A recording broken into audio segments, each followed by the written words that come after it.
You've been thinking about it. Maybe you've been Googling it, and you're trying to figure out where do I even start. Well, in this video, I'm going to walk you through the actual path of the 10 steps to become a luxury travel advisor. I've been in this business for almost 20 years. I've helped people launch, I've watched some build incredible businesses, and I've watched others quit in year one. The difference is how they started. So let me walk you through it. The 10 steps, the real ones, not the fluff you'll find everywhere else. Okay, first things first. Let's talk about what this actually is, because I think a lot of people have the wrong idea. This is not a job. Nobody's going to hire you. Nobody's going to give you a salary, benefits, paid time off, none of that. This is a business, your business. You're an independent contractor. You make money when clients book travel through you. No bookings, no income. Simple as that. Now, that freaks some people out. And honestly, it should, because it means everything is on you. But here's the flip side. You get to choose your clients. You get to choose your hours. You get to choose what kind of travel you specialize in. You're designing trips that most people only dream about. And when you get good at this, you can make real good money while working on your own terms. Here's how the money works. A client wants to go somewhere, you design the trip, you book it through suppliers, hotels, cruise lines, tour operators, and they pay you a commission. Usually, somewhere between 10 and 15% of the trip cost. So a $20,000 trip might pay you a $2,000 to $3,000 commission. Book 10 of those in a year, that's $20,000 to $30,000.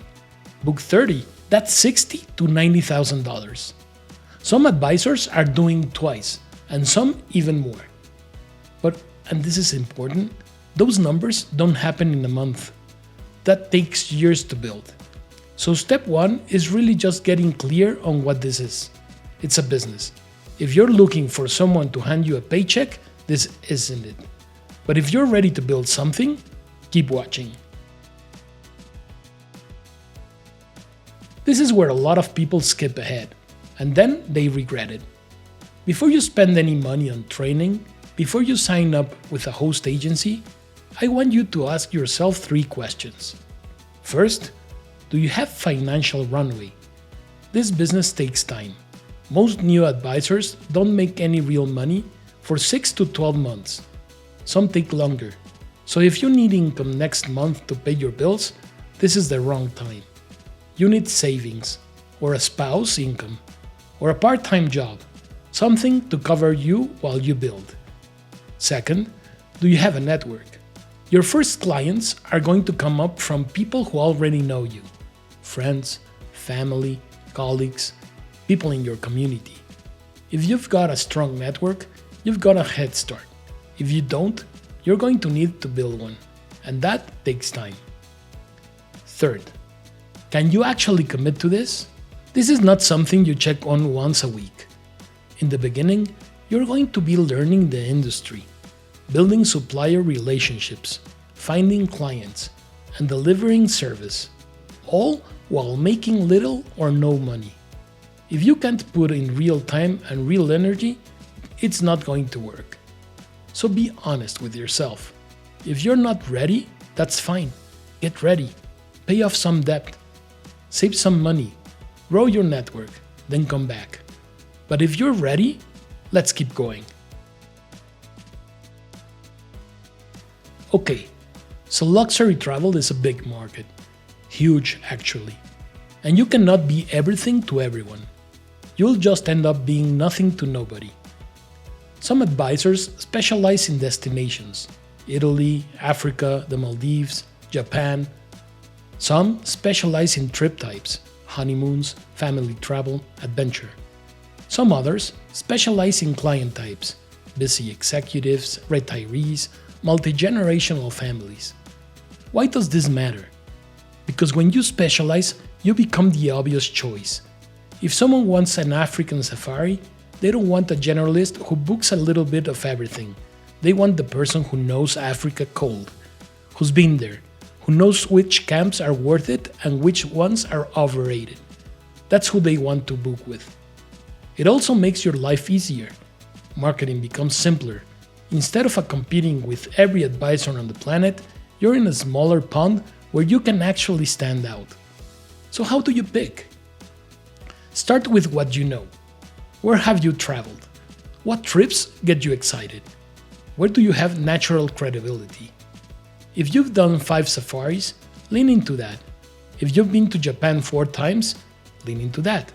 If you're amazing at planning complex family trips, lean into that. You can always expand later, but when you're starting out, go narrow. Own something. Be known for something specific. Alright, here's the deal. As a new advisor, you can't just go book travel on your own. You need supplier relationships. You need access to booking systems. You need insurance. You need credentials. That's what a host agency gives you. Here's how it works. You operate under their umbrella. When you book a trip, the commission goes to them first, and then they pay you your share. Usually that's somewhere between 60 and 80%. Sometimes more as you grow.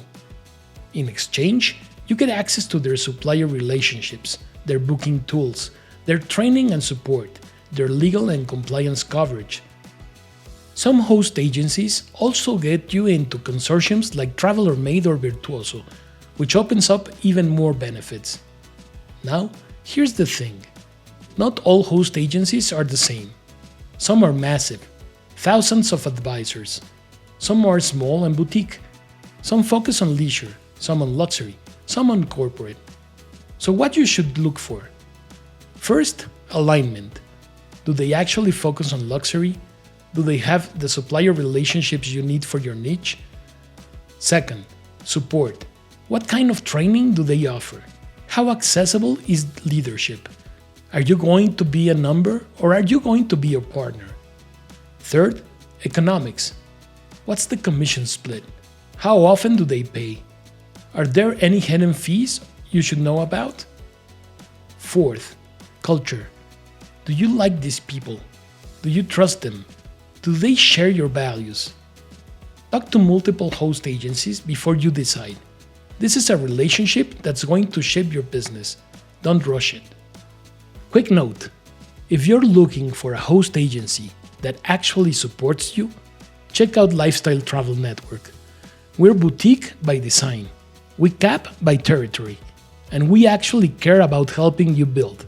Link in the description. Okay, back to it. Look, loving travel is great, but it's not enough. You need to actually understand how this industry works. That means learning how commissions work, how to work with suppliers, how to use booking systems, how to handle client payments and documentation, how to protect yourselves legally, how to deliver service that keeps people coming back. Now, some host agencies provide training, some don't. Either way, I'd recommend supplementing with outside education. There are programs out there especially for new travel advisors. Some focus on industry fundamentals, some focus on business building, some go deep on specific niches or suppliers. But here's my advice. Be selective. There's a lot of noise out there, a lot of courses that teach you how to book a travel, but not how to build a business. And the booking part? That's the easy part. The business part is what separates the people who make it from the people who quit. And one more thing. Don't fall into the trap of endless learning. I've seen people take course after course after course and never actually start. Training should prepare you to launch, not delay it. Learn what you need, then go. This is the boring stuff, but it matters. So don't skip it. First, figure out your business structure. Most advisors start as a sole proprietor or an LLC. Talk to an accountant or a lawyer in your area to figure out what makes sense for you. Second, open a business bank account. Keep your business money separate from your personal money. It makes taxes way easier and it protects you legally. Third, Understand your insurance situation. Your host agency probably provides errors and omissions insurance, but make sure you know what's covered. Depending on your situation, you might want additional coverage. Fourth, set up some basic systems. A professional email address, a way to keep track of your clients and bookings, a way to organize documents. It doesn't need to be fancy, it just needs to work. Fifth, understand your taxes. You're an independent contractor now. That means self-employment tax. Set aside 25 to 30% of what you earn. Pay quarterly so you don't get crushed in April.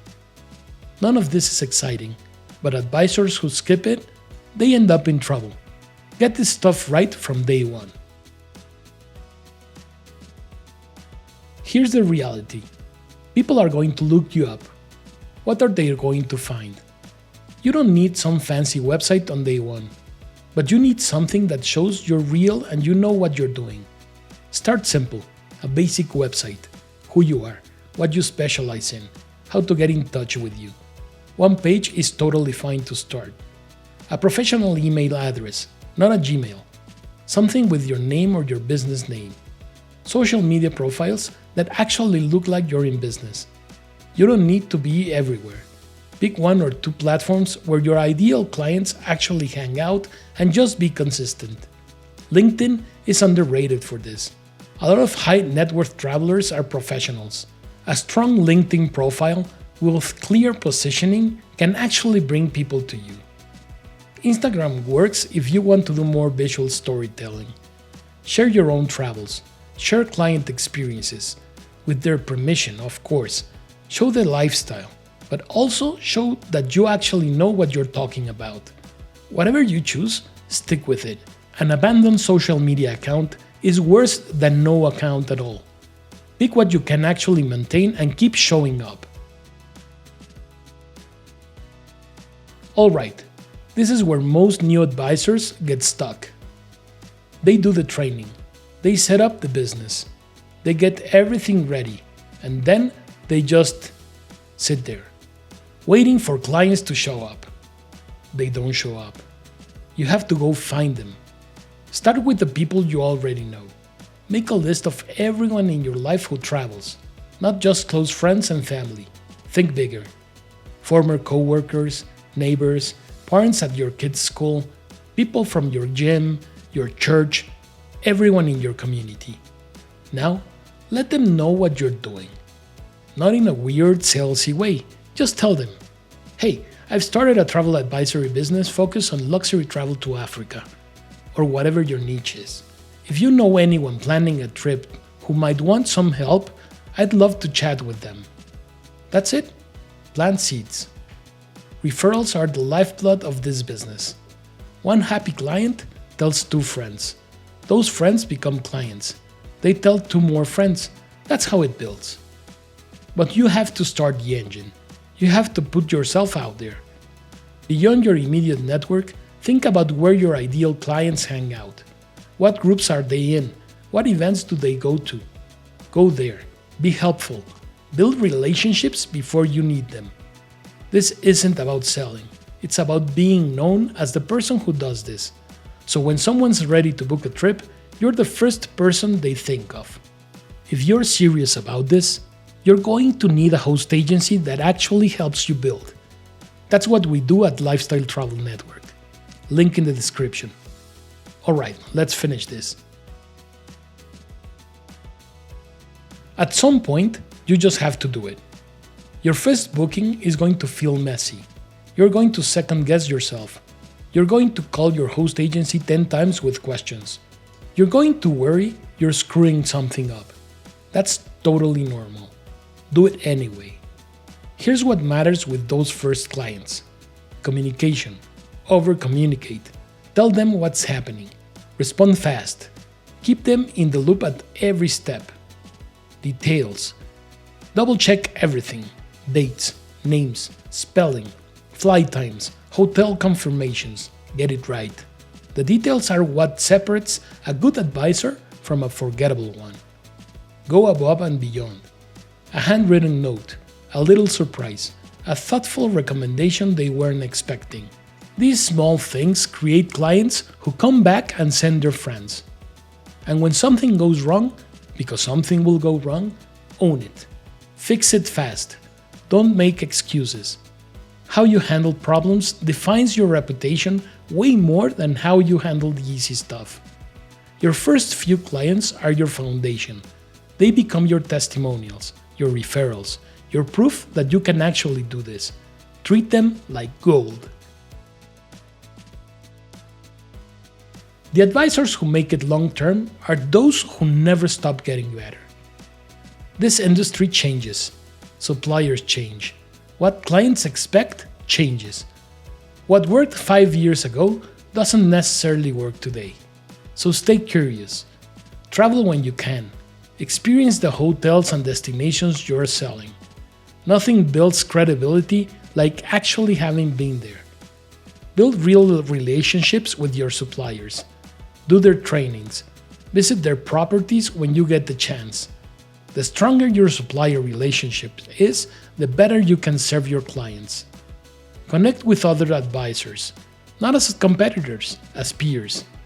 The best advisors I know share openly with each other. They refer clients to specialists who are better suited for certain trips. They learn from each other's wins and mistakes. Invest in yourself. Advanced training, conferences, mentorship. The more you grow, the more your business grows. And on the hard days, because there will be hard days, remember why you started. This business is tough, but helping someone experience the trip of a lifetime, that's why we do this. So those are the 10 steps. If you're serious about becoming a luxury travel advisor, I want to help. At Lifestyle Travel Network, we're a boutique host agency for luxury travel advisors. We're small by design, we cap by territory, and we actually care about helping you build a real business. Whether you're experienced or just getting started, check the links in the description. And if this was helpful, hit subscribe. I've got a lot more coming.